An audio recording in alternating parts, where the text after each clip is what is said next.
reintroduce you to the director of BERBERIAN Sound Studio, Peter Strickland.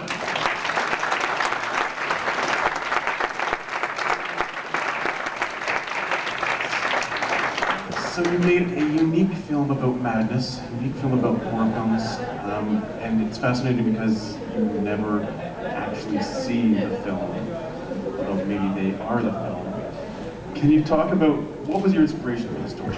What was the impetus for it?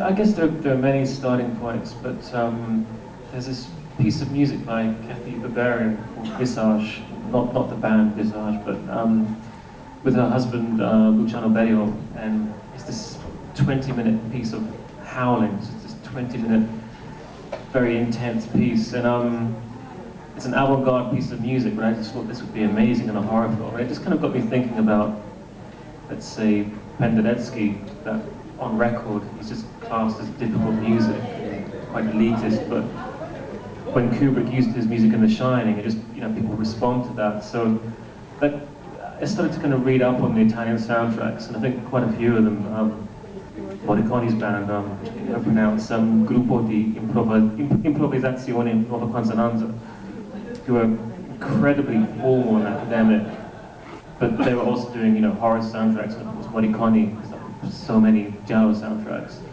and Bruno Maderno as well. So I guess there was this constant kind of dichotomy between high art and exploitation, and they're both things I really love. So I guess the film kind of swam in that atmosphere, but it's all about opposites really, and I think one of the strongest images for me was just the idea of unspeakable horror, but coupled with this just ridiculous element of smashing watermelons, and which is kind of very realistic. It's what people do, and they do it day in, day out for years, and it's just, how do you react to that as a filmmaker? How do you react to it as an audience? Do you laugh? Should you be freaked out? Or just jaded? I don't know. I'm on the jaded side myself. You've done a great job of capturing the alchemy of sound, of sound engineering and sound recording, which is dying, just as 35mm film is dying. And just an apology for an explanation of why you had to sit through those bumpers twice. Well, that's because and we've got so many films to deal with, so many different formats. You watched the digital version first, but because this was a 35mm print, you had to see them again. It was just like they forgot to do the switch from the digital, so you got to see them both in digital and in 35, and we got to see a beautiful 35mm print of the film. You should have asked which one was which as a test. Yes. But can you talk about just the research that you did to craft, or to be able to capture the 1970s kind of analog studio and feel? Well, there's this great guy from Italy called Emanuele, who runs this fantastic label called Algamargan, and he gave me the complete list of all the racks used in the Phonologia studio run by Luciano Bello. And just the names alone were just fantastic. The Wavetech oscillator, the Heathkit tone generator, I think, and the oscilloscopes. And I just fell in love with all these names. But I presented it to the production, and I think they freaked out a bit. Because I think that generation who were involved in analog, it was just, I think for a lot of them, it was just a pain in the ass. And when digital came, I couldn't wait to get rid of it. So there's this kind of awful sacrilege going on with middle-aged sound men just chucking all that equipment in skips and just washing their hands of it. So it's actually really difficult to source that material. So a lot of it, yeah, it wasn't easy. And the tape boxes, they were made up by a guy called Julian House, who knows that period inside out. But I think what I loved about it, and I remember speaking to one of the guys from the BBC Radiophonic Workshop, Peter Howell, and just the physical aspect of it. It's very performance-based when you're cutting tape and looping tape, and it's just very visual. I mean, it's a visual film about sound. Even the dubbing charts, it's basically like a vertical version of Pro Tools, but it might look abstract, but then there's so much meaning within them, and even the numbers. You could spend, well, no one's got the time, I know. You could spend days deciphering them, and avant-garde scores as well. They're just, to me, they're like minimal paintings. So I think, yeah, I guess digital, I wouldn't want to watch a film about someone clicking on plugins. It just doesn't interest me so much. Do we have any questions from the audience here? Yes? I have a question on the soundtrack. Why did you end up enjoying a broadcast in this room? I was a fan, really. Do you want to repeat the question? Yeah. Yeah, I was, this gentleman here asked me why I worked with broadcast and Nurse with Wound. I guess they were the bands that got me into all this.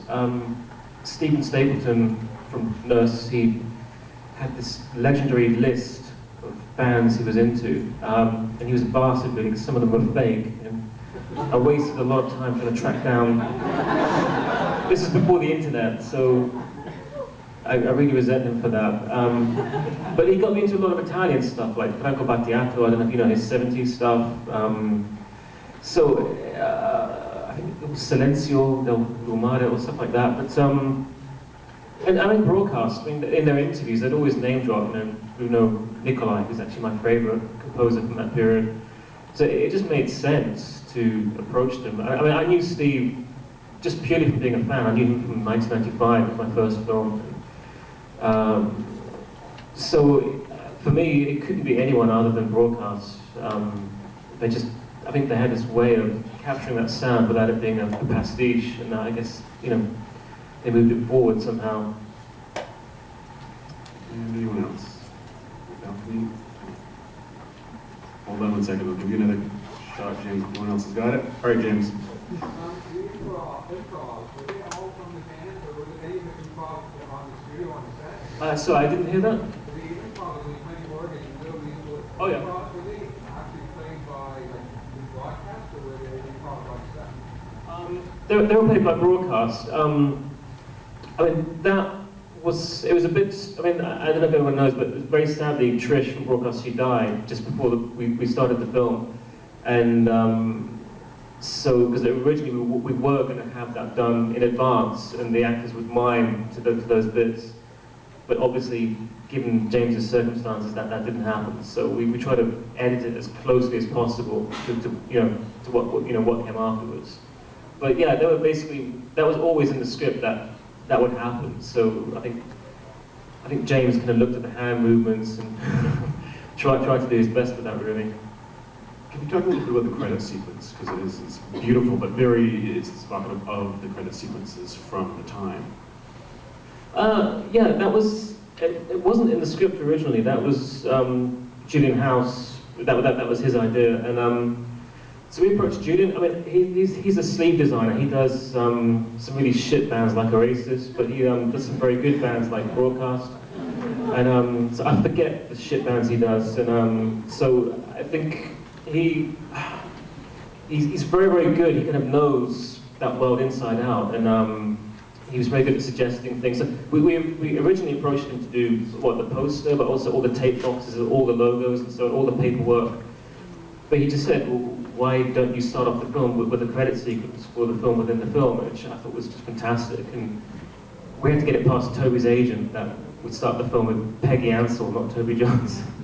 And Toby was behind it completely, so it was fine.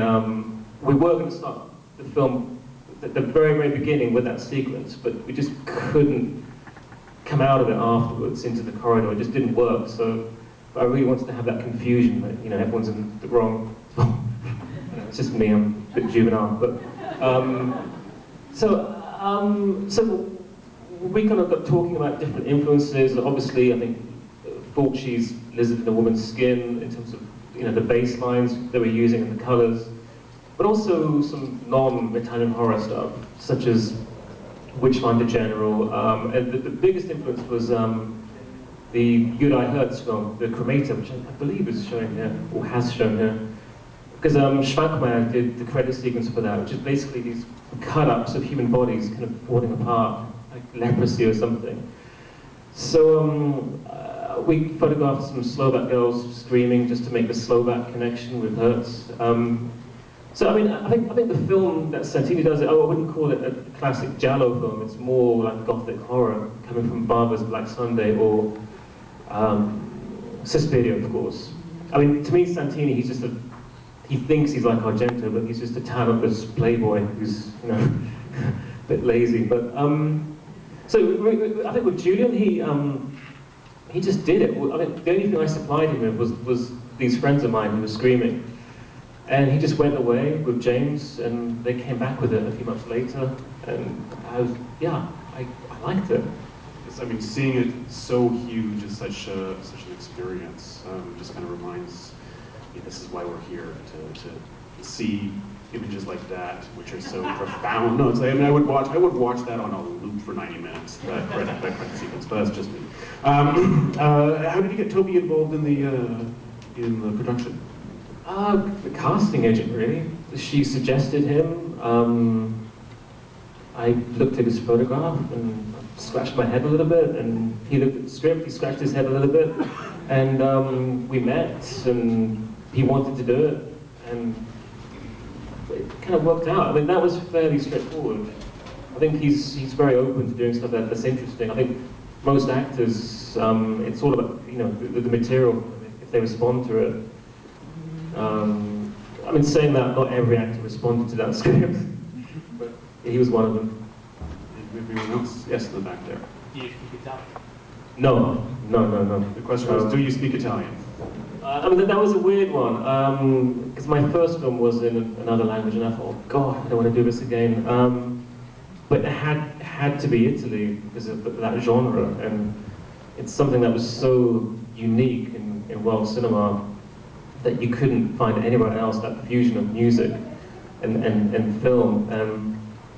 So I really was kind of hesitant about doing it, but there was just no other way, and I think, yeah. Do we have anyone else, or anyone else in the balcony? Yep, Giallo.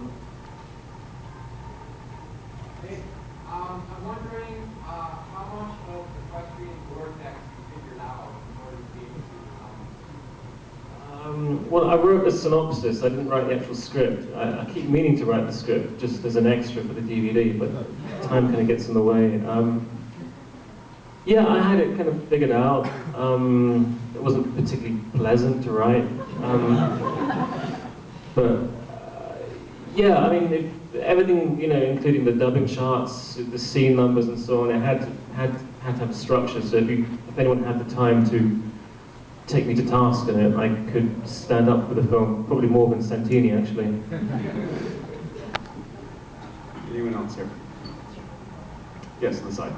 What was the intention behind that countryside scene? The random... What was the intention behind the countryside scenes? I think, so that scene, I just felt everyone needed like I guess a pastoral version of a cigarette break. It just made sense to have some cows gently grazing. If you, the letters kind of lead up to that sequence. So if anyone can, yeah, there are many clues kind of leading up to it. So obviously that is the film that Gilroy has been working on. But what I found really interesting was all these connections with Dorking and the Italian stuff. Because Dorking is this kind of fantastic little quaint town in the UK. But the symbol of the town is a chicken. And that Dorking chicken has, I think, 6 toes, I think. And it comes from Milan, which I didn't know until later, but I was very, very excited about that. Which kind of led me to the poultry tunnel in Santini's film and the fantastic film Death Laid an Egg, which is, I'll stop here, so I think, and the ley lines running between Box Hill and Leith Hill had this kind of pagan element. So, I mean, there are many ways you could kind of look into it in terms of, you know, did he ever leave Dorking? Was that Greek secretary just trying to rip him off, or did he actually never leave his garden shed? Did the whole film take place there, or was it on the other side of the screen and so on? I don't know really, but we had a lot of fun. I think that was the best day of shooting for me, because it was just Nick and I with a tripod. I was carrying his tripod for him. We spent the night there. It was just great, because I think when you shoot a film on set, it's so stressful. The clock is ticking, but yeah, we went in his camper van, and it was great.